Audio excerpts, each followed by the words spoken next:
أيها الإخوة الأكارم الأفاضل،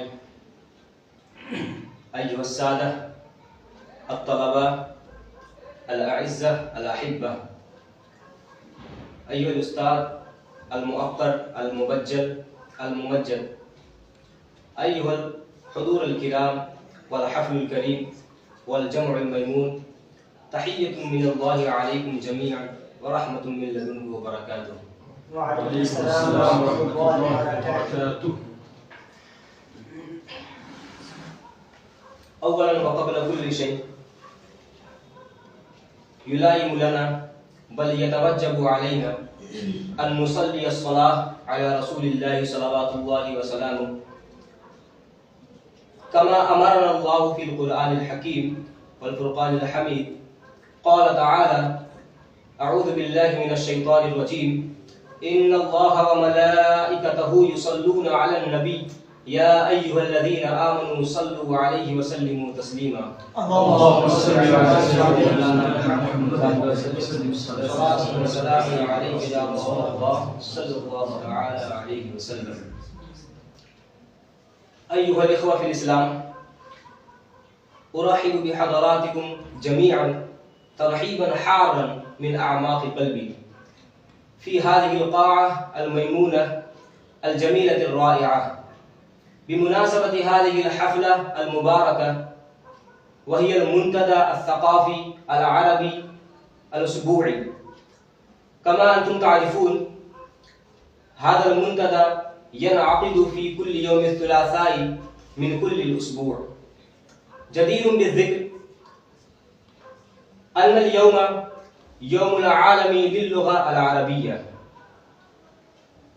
أحبابنا الكرام، اللغة العربية لغة عالمية، لغة شريفة، لغة مبينة. قال الله تبارك وتعالى في القرآن الحكيم بلسان عربي مبين.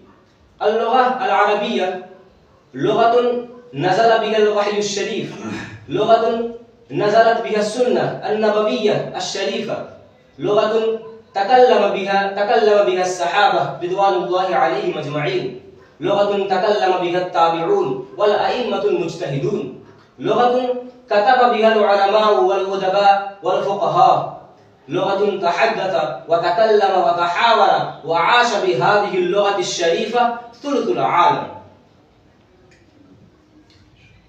إخوة الإيمان، أحب أن أقول شيئا. الشكر كل الشكر موصول لأساتذتنا الكرام المهرة البهرة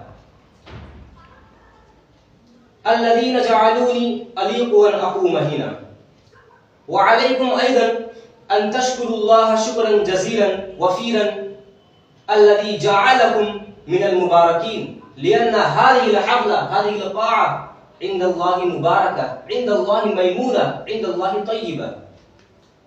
بدون التأخر هيا نستمع إلى الخطباء المنشدين الكرام العوالي الغوالي.